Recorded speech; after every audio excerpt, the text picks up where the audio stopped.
Baik, shalom umat-umat yang dikasihi Tuhan. Kita berjumpa kembali dalam pelajaran Super Sahabat di pelajaran yang ke-12 ya dari triwulan yang keempat. Bahkan uh, kita sudah mau tiba di penghujung daripada pelajaran Super Sahabat kita, khususnya sepanjang tahun ini. Gitu. Dan judul sepanjang pekan ini adalah Kitab Ulangan dalam Perjanjian Baru. Nah, uh, kita pekan lalu sudah berbicara mengenai Kitab Ulangan, bagaimana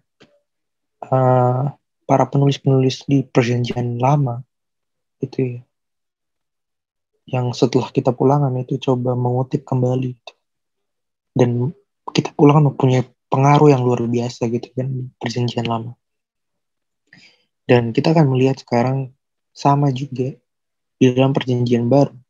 Justru banyak juga ya, walaupun berbeda ya bahasa penulisan gitu kan. Di dalam Perjanjian Lama menggunakan bahasa Ibrani dan Aram, dan di Perjanjian Baru menggunakan bahasa Yunani gitu kan. Tapi kita akan lihat justru banyak ya tulisan-tulisan di Kitab Ulangan yang dikutip oleh para penulis Perjanjian Baru. Nah, seperti apa itu? Nah, kita akan lihat nanti bagaimana mereka menggunakan Kitab Ulangan ini. Justru banyak, ya, bukannya sedikit, banyak yang dikutip dan dirujuk dalam Perjanjian Baru ya dari Kitab Ulangan ini. Dan luar biasanya fungsinya adalah kitab ini digunakan untuk sumber otoritatif untuk membuktikan gagasan dan doktrin. Jadi kayak para penulis itu di dalam mereka berargumen, mereka mengutip ya, sumber yang apa ya, istilahnya punya kuasa yang luar biasa itu dari Kitab Ulangan ini sebagai untuk menyatakan kebenaran ya, memperkokoh gagasan dan kebenaran yang mereka punya gitu kan. Ya, yang mana Kitab Ulangan inilah yang mereka rujuk, yang mereka kutip. Ya, banyak para penulis seperti nanti kita akan lihat Paulus, ya, dan banyak beberapa penulis yang lain. Bahkan Yesus sendiri, gitu kan. Nah, kita akan belajar nanti kira-kira bagaimana kita sebagai umat Tuhan menggunakan dasar ya daripada iman kita, yaitu kitab suci, sebagai dasar pegangan kita gitu. Kemudian nanti kita akan melihat bagaimana pelajaran juga bahwa kita sebagai umat manusia ini sama di mata Tuhan. Kemudian nanti kita akan melihat bagaimana nubuatan tentang Yesus ya yang menjadi kutuk ya karena kita. Dia juga menjadi pelantara dan juga nabi bagi kita. Dan terakhir nanti kita akan melihat bagaimana tanggung jawab kita sebagai umat yang telah ditebus, yang telah diselamatkan gitu. Nah, yang pertama kita akan lihat bagaimana menggunakan kitab suci gitu. Matius 4 ayat 7 ini merupakan ayat inti kita juga ya. Di sana dikatakan Yesus berkata kepadanya. Ini Yesus berkata kepada iblis ya, konteksnya pada waktu pencobaan di padang gurun. Cerita ini sudah sangat familiar. Dan ada 3 ayat ya, yang Yesus kutip gitu untuk melawan pencobaan daripada si iblis atau godaan setan. Matius 4 ayat 7 dikatakan ada tertulis 4 ayat 10, 4 ayat 4 gitu. Nah, jadi Yesus tidak berargumen dengan dirinya sendiri sebagai pribadinya, tapi dia menggunakan sumber rujukan atau sumber otoritatif, ya. Sumber yang kuat, kebenaran yang kuat dari Alkitab itu sendiri, firman Tuhan itu sendiri. Gitu. Jadi nggak sembarang kutip, nggak sembarang apa ya. Dan ini bisa apa ya, mengajarkan kita bagaimana sebagai umat Tuhan harus benar-benar mempelajari firman Tuhan itu secara apa ya, secara mendalam.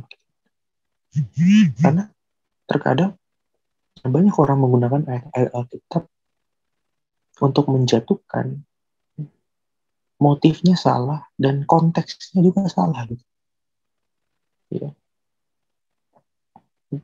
Jadi untuk membenarkan segala sesuatunya memang kita harus kembali kepada Alkitab dan hanya Alkitab saja gitu. Ya. Nah, pelajaran yang paling dasar yang kita harus ingat atau kita harus renungkan dari pelajaran dari pelajaran sahabat ini adalah bagaimana Yesus menjadi contoh teladan menolak godaan setan menggunakan firman Tuhan. Gitu. Ya. Dan harusnya sebagai orang-orang Kristen ya, jangan sampai kita tertipu. Gitu. Nah, sebab itu firman Tuhan dapat menjadi apa ya istilahnya? Dapat menyatakan kita atau menyadarkan kita bahwa ini salah dan ini benar. Simpelnya seperti itu. Dan luar biasanya Yesus mengutip sumber yang luar biasa dari kitab Ulangan gitu. Kalau kita baca ya secara teliti, kalau kita lihat yang pertama ya tentang hawa nafsu ya, tujuan tentang hawa nafsu, puaskan rasa laparmu di Matius 4 ayat 3. Yesus berkata, ada tertulis, itu tertulis di Ulangan 8 ayat 3. Ya, bahwa Allah sumber penyedia segala sesuatu. Ya. Kemudian yang kedua, buktikan bahwa engkau percaya kepada Tuhan. Matius 4 ayat 5 sampai 6. Ya. Itu Yesus kutip dari Ulangan pasal 6 ayat 16. Itu jawaban Yesus ya untuk melawan godaan. Bahwa kita harus percaya kepada pemeliharaan Tuhan. Kemudian di jawaban yang ketiga, akui bahwa aku adalah penguasa dunia ini. Tapi Yesus mengutip, ada tertulis bahwa dalam Ulangan 6 ayat 13, hanya Tuhan yang layak dihormati dan disembah. Luar biasa ya, semua dari kitab Ulangan. Dan ini memiliki pengaruh yang luar biasa. Dan kitab Ulangan merupakan sumber yang, seperti tadi saya bilang, otoritatif. Cukup punya kuasa gitu ya, untuk menentang dan melawan tuduhan-tuduhan dan cobaan-cobaan. Ya. Jadi sekali lagi, ya, bagaimana menggunakan kitab suci? Kita harus menggunakan itu ya, dengan bagaimana kita mempelajari, mengerti kebenaran firman Tuhan dan kita aplikasikan khususnya ketika kita mengalami cobaan-cobaan dalam hidup itu. Seperti yang diterangkan Yesus. Firman Tuhan punya kuasa luar biasa. Selanjutnya, kita semua sama ya. Roma 2 ayat 11. Sebab Allah tidak memandang bulu. Ini pelajaran yang luar biasa. Perjanjian baru beberapa kali menyatakan bahwa semuanya sama di hadapan Allah. Gitu kan? Dan ini seharusnya menjadi poin yang jelas bagi gereja mula-mula. Karena orang-orang Yahudi mengetahui pekabaran dalam kitab Ulangan. Itu Ulangan 10 ayat 17. Sebab Tuhan Allahmu Allah segala Allah dan Tuhan segala Tuhan. Allah yang besar, kuat dan dahsyat, yang tidak memandang bulu ataupun menerima suap. Gitu. Jadi Allah tidak memihak, Allah tidak mengangkat muka terhadap salah satu komunitas oknum tertentu. Ya. Karena apa? Karena Allah mau bahwa semuanya itu menerima keselamatan yang sama. Gitu. Ya. Bangsa Israel ya, dari Abraham khususnya sudah dijanjikan bahwa semua bangsa ya, semua bangsa akan mendapat berkat itu darimu, olehmu kan. Ya. Bahkan bangsa Israel adalah keturunan Abraham. Gitu. Jadi semua mempunyai kesempatan yang sama untuk menerima khususnya keselamatan daripada Tuhan. Tuhan tidak menunjukkan keberpihakan bahkan kepada orang-orang bukan Yahudi. Ya. Selanjutnya menjadi kutuk karena kita. Ya. Galatia 1:13. Kristus telah menebus kita dari kutuk hukum Taurat dengan jalan menjadi kutuk karena kita ya. Sebab ada tertulis orang digantung pada kayu salib. Oke, penjelasan ayat ini cukup luas ya. Tapi beberapa ringkasan yang saya mau jelaskan di sini.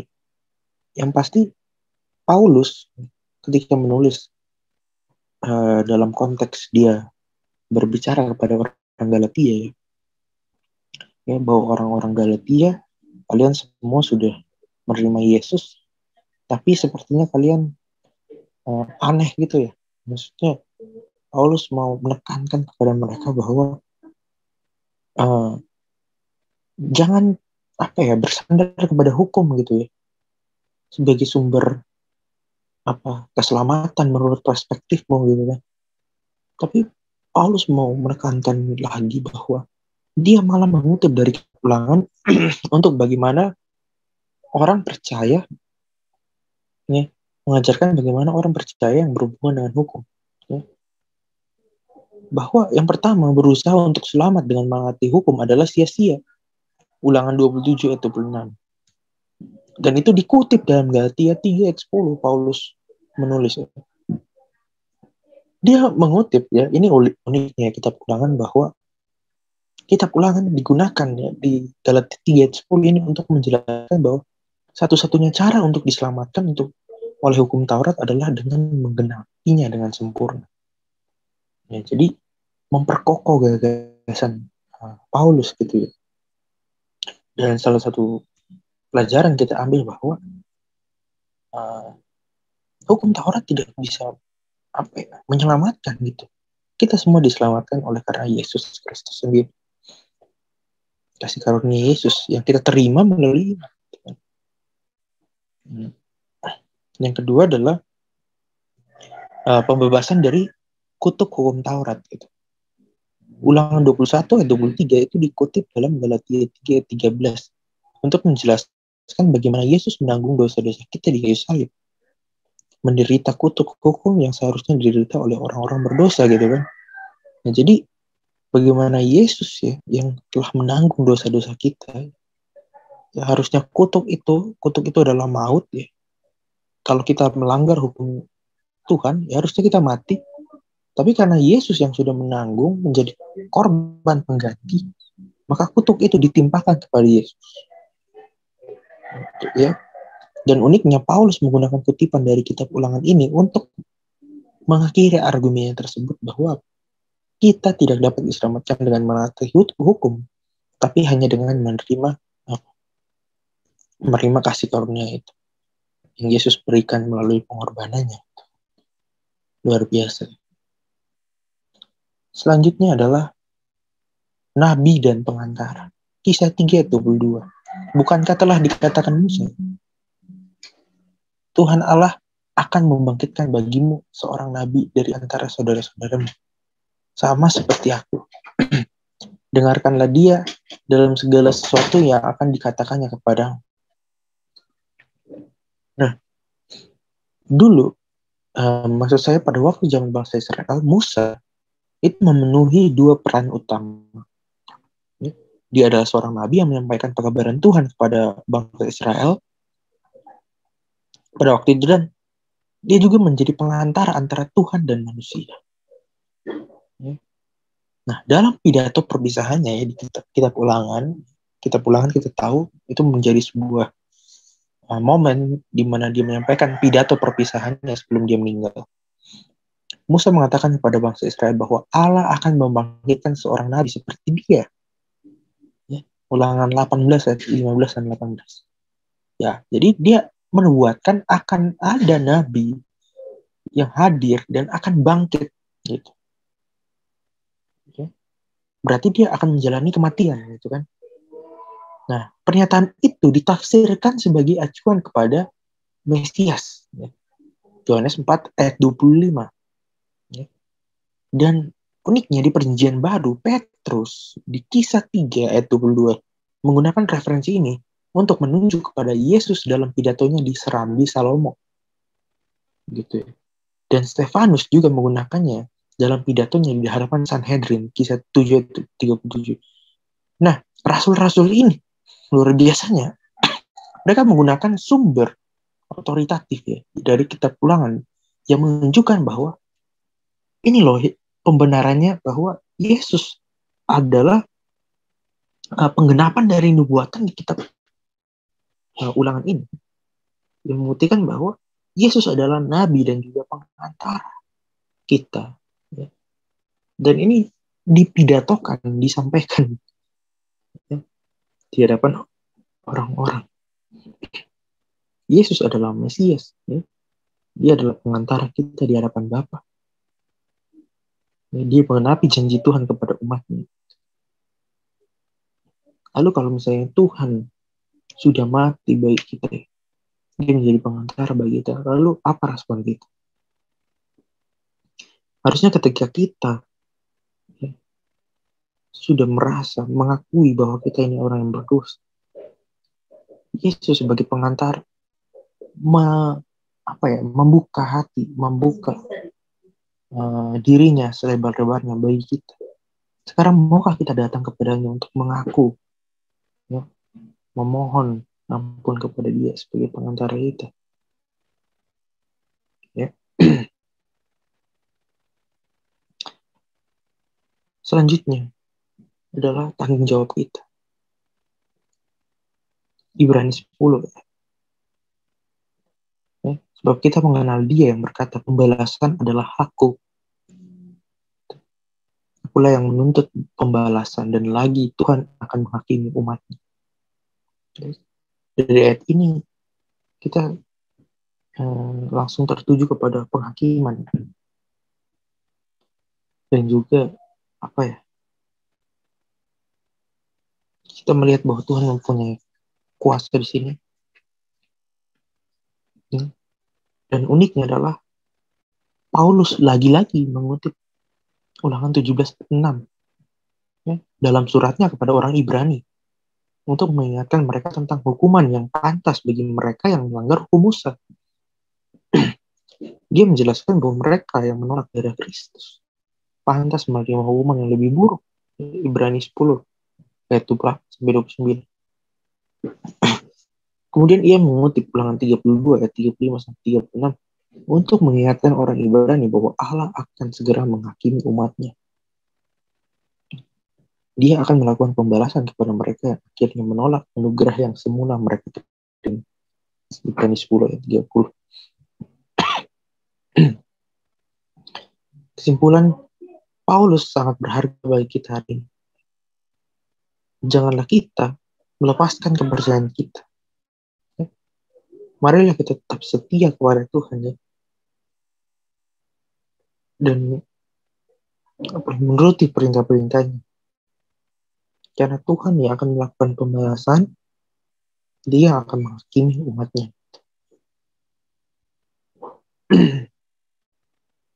Yang terakhir saya ambil ini dari kutipan Nyonya White.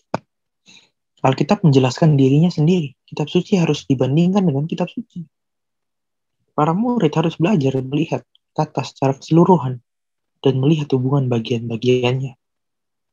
Saat kita mempelajari perjanjian lama, kita akan menemukan